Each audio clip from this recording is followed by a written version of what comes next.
Welcome everyone to Blogs with Boilon 2022. This is the first blog post of the year. So before we get started today, we're going to aptly timed here with the featured character of Scarlet Spider, because that's what we're kind of going to talk about really quickly here.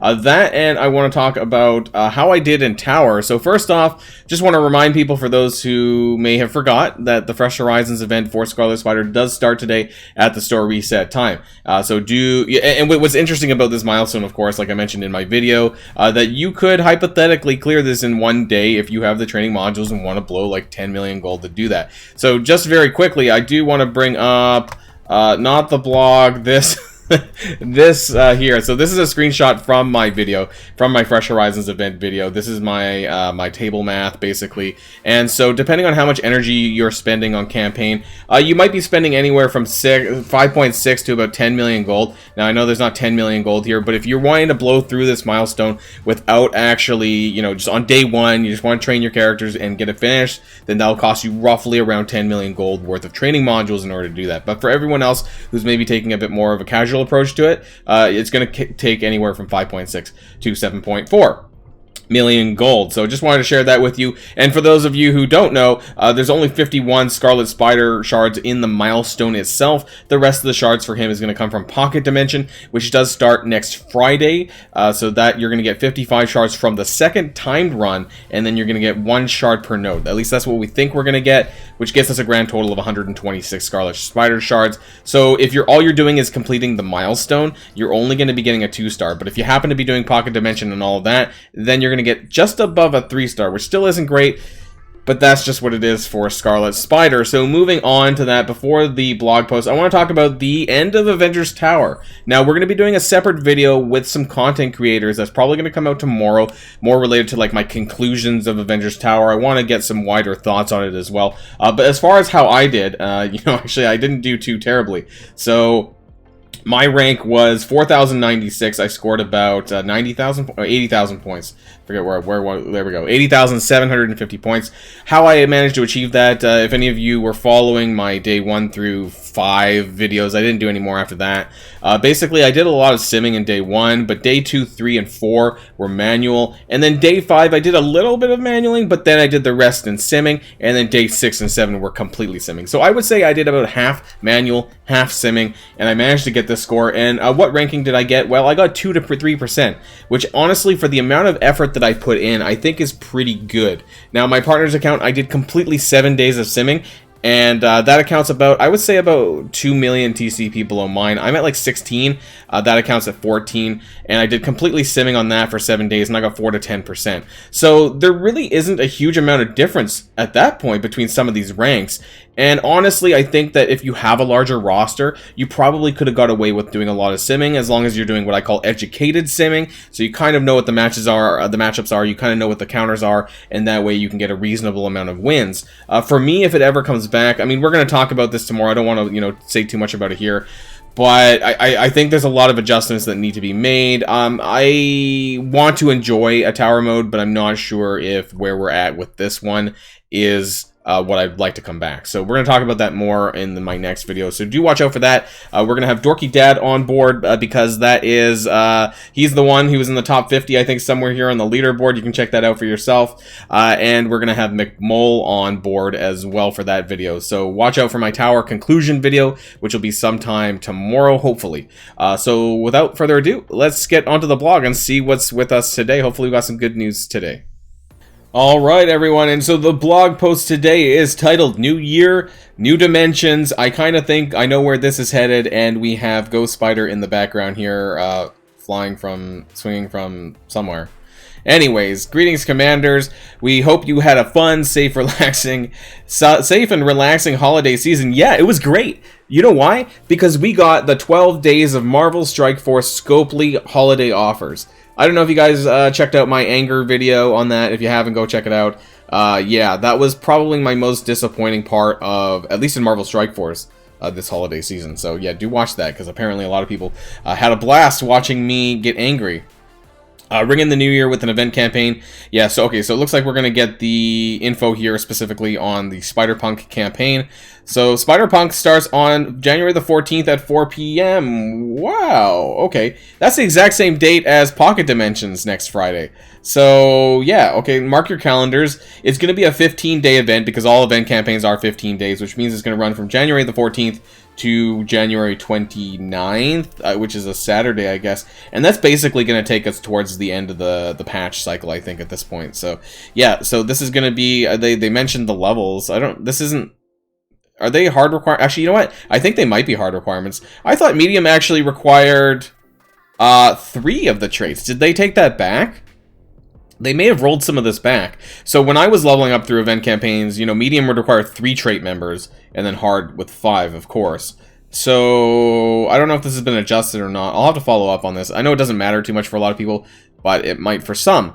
So let's move on to Pocket Dimension, because, I mean, that's all we need to know there. I will have a video coming out probably next week then, before the Spider-Punk campaign goes live, to talk about the drop rates, to talk about what you need to do in the characters that I would recommend for that. You know, for those of you who still need help in there, and kind of in the, I would say, the early game, who probably might, you know, need some of this advice in terms of who to use. So, Pocket Dimensions. This is going to be the main topic, it seems, of this blog post, but let's figure out here. So, yes, once again, January 14th at 4 p.m., same date as the Spider-Punk release, so that's interesting, with the first ever Pocket Dimension, located in the Dark Dimension section. These dimensions are a series, yeah, so we know this already. You need to be Commander level 65 to enter, with 5 characters with the Resolute trait. No other additional requirements. A lot of this is stuff that we already saw in the blog before. Now, what wasn't actually officially confirmed with me, but I'm just going to assume that it is the case, characters that have Dark Dimension tags. And in this case, it's going to be mostly Cersei, I think, because I don't know if any other characters do. I'm assuming, and I don't want to assume, but I'm just going to assume that her passive and other mechanics that work in Dark Dimension work in Pocket Dimension. The CMs never did officially get back to me about that, and maybe I'll follow up again and see if I can get some official confirmation. Some of this might matter. I mean, you're still probably going to use Cersei anyways, but it would just be good to know what I'm walking into in terms of what that's going to be. Along with rewards for completing each mission, you'll receive first time and timed rewards. Pocket Dimension rewards include fully crafted teal and orange gear. Yeah, so all this stuff we know. They're just repeating, copy and pasted this from the previous blog, I'm pretty sure. Let's hope that we actually do get the fully crafted teal gear. I mentioned this in a previous video about that as well. A returning legendary. Now, I am super unhappy about this. I've already expressed my disappointment with this. Doc Ock coming in January the 10th, which is on Monday. So, for those of you who were hoping that Omega Red was going to come back for Pocket Dimensions, don't count on it, because now that we know that Doc Ock is coming on January the 10th, that means that the next legendary event in that sort of rotation, in the newer rotation, is not going to be until January the 24th, which I believe is going to be after the closure of Pocket Dimensions. They haven't confirmed exactly how long Pocket Dimensions last, but I think it's a part of the Fresh Horizons wider event, which is going to be 14 days starting today, which would bring us to January the 21st, Friday. So that 24th Monday, which would be the next event, even if it is Omega Red, I think it's going to be too late at that point. So don't count on using Omega Red in your Pocket Dimension Resolute characters. I would, you know, start grinding, start gearing up another character, you know, if you don't have Omega Red, but you were thinking of counting on him. So I don't think he's going to come back around, and I would plan accordingly. Upcoming blitzes, well, of course, we know that we have the Spider Blitz ongoing right now, so good luck, Commanders, to all of you who are blitzing hardcore like I am. At the end of day 1, I managed a grand total of 19.5 million blitz score, which is probably pretty crazy. Some of the blitz estimates, in my opinion, if you saw I think it was the average Joe's, I believe that the averages are on the low end. So if you guys are using the blitz predictions that are available right now as your guide, I would take that with a grain of salt. I think it's at least 15 to 20% below average in my opinion. So you're going to need to take that into consideration. I think if you're trying to score for 1%, honestly, I think you probably want to get at least 50 million for Ghost Spider if that's your plan. Otherwise, for the other scores, I don't have it on hand. But I would take a look at some of the past blitzes, especially the Cloak and Dagger blitz. I know that was a little while ago. So, and then we have, of course, another Ghost Spider Blitz next Thursday on January the 13th. And yes, that is a Thursday. So some people were just unsure, I guess, if there was going to be 2 blitzes. But yes, it is confirmed that there's going to be 2 Ghost Spider Blitzes. So don't worry. In order to unlock her, because she is a 100 shard character, you would need to score at least 35 shards once, and then 25 shards once, and then get the 21 from the milestone twice. I think 35 shards is 11 to 20%, and then 25 would be the other one, 21 to 30%, I think. So don't quote me there, but that's what you're going to want to do if you just want to have a bare unlock. Assuming you're not in the Baby Blitz and you're under level 60 or whatever it is for there, it'll be probably quite a bit easier to get those shards if you're in the Baby Blitz.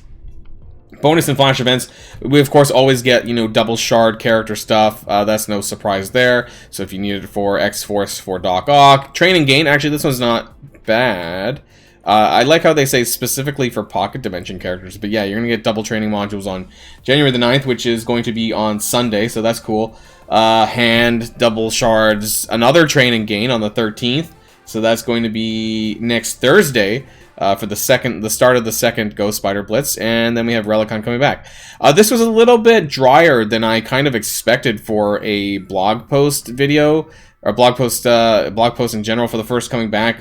You know, I was disappointed that we didn't see more, maybe any teasers for some characters for next patch. We had some of those teasers of Apocalypse. I don't expect Apocalypse to come to the game that quickly, but you know, we should probably start seeing a few things for next patch, like the silhouette that would show some of the characters. I would expect that, and we still don't know how Starlord T'Challa is going to come to the game. And I want to talk about that just very briefly before we end the video, for those of you who are maybe thinking about how he's going to be released. So this is Starlord T'Challa here.